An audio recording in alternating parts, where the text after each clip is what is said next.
Buenas tardes. Hoy les vamos a presentar prevención y control de la erosión en los ríos. Mi equipo está conformado por Andrés Martínez Negrete y mi persona Juan Sebastián Gaviria. ¿Qué es la erosión fluvial? La erosión fluvial es el efecto de desgaste de la superficie terrestre que tiene el agua en los ríos. En otras palabras, es el modo particular en que el agua modifica el paisaje, ya sea fluyendo sobre la superficie o en corrientes subterráneas, arrastrando así sedimentos, materiales y alterando su distribución en la corteza terrestre.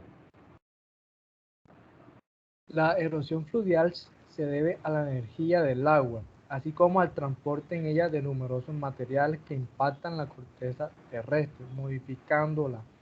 Esto puede darse de dos maneras distintas. Erosión superficial, cuando ocurre por el flujo superficial del agua que disuelve los materiales sólidos y las arcillas, exponiendo los materiales subyacentes y depositando los disueltos en nuevas ubicaciones. Erosión de fondo de cauce, cuando ocurre por la acción mecánica del agua y de los materiales que ésta puede arrastrar, como cantos rodados, bloques, etc., o arenas disueltas en ella, todo lo cual impacta en la superficie del fondo del cauce. Tipos de erosión fluvial. Erosión general. Hace descender del lecho del río en tramos largos afectándolo a largo plazo. Erosión por estrechamiento del cauce. Tiene lugar en segmentos del cauce en que se llevaron a cabo obras de ingeniería como puentes, encauzamientos, etcétera, que ocasionan la reducción del cauce, aumentando así la velocidad de la corriente y por lo tanto el transporte de sedimentos. Erosión por curva de cauce. Típico, como su nombre lo indica, de las curvaturas en el cauce de los ríos debido a la adición de la fuerza centrípeta a la energía del agua en la parte externa de la curva.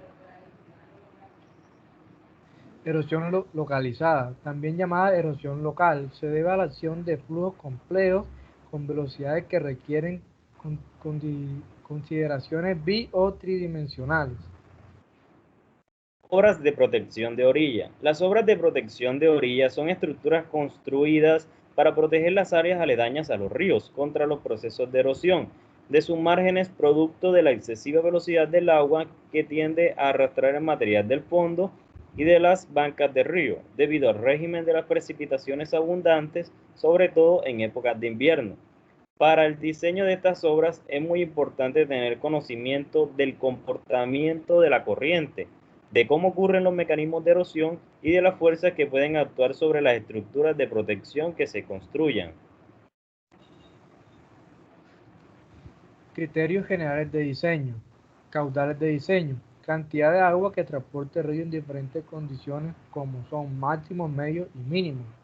Los caudales de diseño de una obra de protección deben estar relacionados con el nivel de riesgo que podría conllevar la falla de la obra. Por ejemplo, la AASHTO recomienda periodos de retorno de 100 años y cuando existan asentamientos humanos, periodos de retorno de 200 y 500 años. Sección geométrica de la corriente. Para el diseño hidráulico y para establecer el efecto de la estructura de protección sobre la sección donde se construye, es importante tener un levantamiento topográfico del canal aguas arriba y aguas abajo del sitio crítico que definen las características principales como son anchos, profundidades, taludes, etc. Análisis morfológico. Se debe realizar un estudio previo de las condiciones de geología y morfología del río, perfil longitudinal, localización y variaciones del Tower, sinuosidad, meandros, dinámica fluvial, efecto de la intervención antrópica, tamaño, forma y mecanismos de transporte de sedimentos y análisis de socavación. Análisis hidráulico. Se debe analizar las condiciones hidráulicas, velocidades del agua y fuerzas tractivas, tipos de flujo. Determinación de la longitud a proteger. La longitud que se requiere proteger de la orilla de una corriente depende de las condiciones locales del sitio. En términos generales, la protección debe cubrir una distancia mayor que la longitud impactada en forma severa por las fuerzas de erosión. Altura y profundidad de la zona a proteger. La altura a proteger la define principalmente la altura de la perma en el sitio, mientras que la profundidad de protección debe considerar las características de socavación, degradación y sedimentación del canal. Las protecciones deben prolongarse hasta el fondo del canal y enterrarse a una profundidad superior a la profundidad máxima de socavación estimada.